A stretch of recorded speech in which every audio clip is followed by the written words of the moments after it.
Alright, what's going on, everybody? So yesterday was the premiere for Platinum End, the new anime adaptation of a manga from Death Note creator Tsugumi Oba. This was animated by Studio Signal MD, which previously worked on anime like Fully Coolly Progressive and Mars End. I've been looking forward to this anime ever since it got announced. I recently read the first volume of the manga over the weekend and I thoroughly enjoyed it. I'm a big fan of Death Note and Future Diary, and this series is very similar to them. The first episode introduces us to a young teenager named Mirai Kakahashi on the day of his middle school graduation. Fed up with his living situation, filled with pain and sadness, Mirai decides to commit suicide after school. Fortunately, Nasi, his guardian angel, manages to stop him from killing himself by grabbing him before he hit the ground after jumping off a building. In order to help him obtain the happiness he desires, she gives him wings and arrows, which will grant him freedom and love.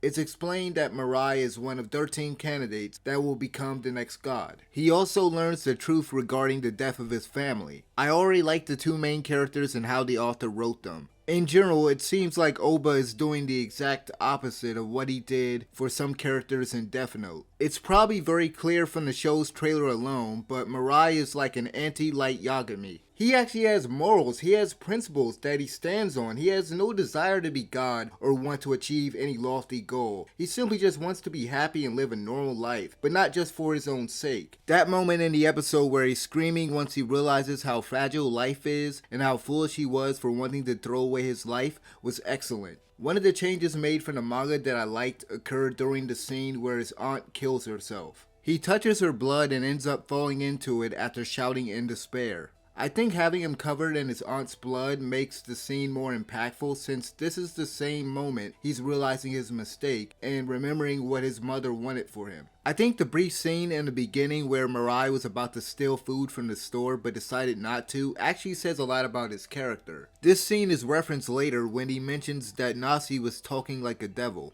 Mirai has been given these powers, but he chooses not to solely rely on them or abuse them to get what he wants. Nasi says that devils don't exist, but if they do, they exist within the hearts of men. I love that line, and I think that the short scene at the store highlights the capacity to do wrong. I also appreciate the author's unique depiction of an angel with Nasi and the exclusion of devils from its lore, making it unique from other series out there. Speaking of Nasi, she's cheerful and energetic, but her morals seem out of whack, and I totally like it. Nasi talks about killing people and stealing like it's no big deal, which is something that you wouldn't expect an angel to do. She is a good foil to Mirai, who rightfully declares finding happiness in those actions as evil. This episode covers Chapter 1 as well as a small portion of Chapter 2. There are several changes and omissions from the manga that I noticed, which is worth mentioning. During the scene where Mirai is flying for the first time, there's a brief flashback with his childhood friend Saki that wasn't in the manga, where he gives her a 4-leaf clover. Also, Mirai seemed way more overwhelmed when he first took off flying in the manga than he did in the anime. His reaction was different, and the way he says the line, "What's going on?" was toned down in comparison to the manga. Regardless, it's still a good looking emotional scene. Once Mirai was done flying, Nasi reveals that his family was killed by his aunt and uncle. We see flashbacks showing how he was abused and treated like a slave later on, but the anime doesn't show or mention the fact that they treated him nicely before they got the insurance money. The scene where Mirai returns to question his aunt and uncle is slightly different from the manga. In the anime, he just walks in and she notices him right away, but in the manga, he just shows up and stands behind her with this intense look on his face. Unlike in the anime, he doesn't even say anything to her once she notices him until he gets ready to shoot her.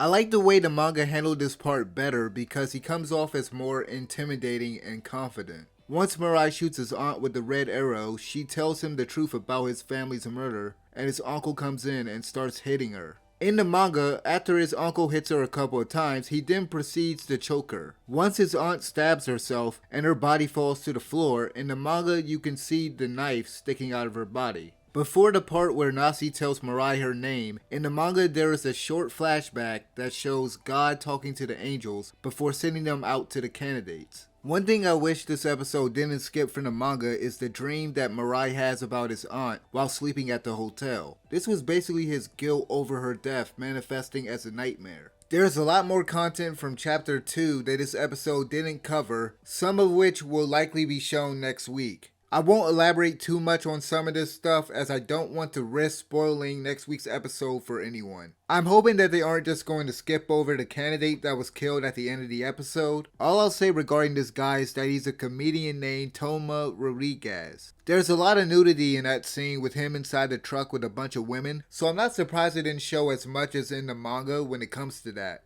However, there is stuff prior to that scene where Toma is killed that wasn't featured in this episode. Not sure why they decided to just skip to the part where he is killed near the end of the episode. I think they should have ended it at the part in the manga where Mirai turns on the TV and sees Toma and his angel. Overall, I thought that Platinum End's premiere episode was pretty good despite how they chose to end it.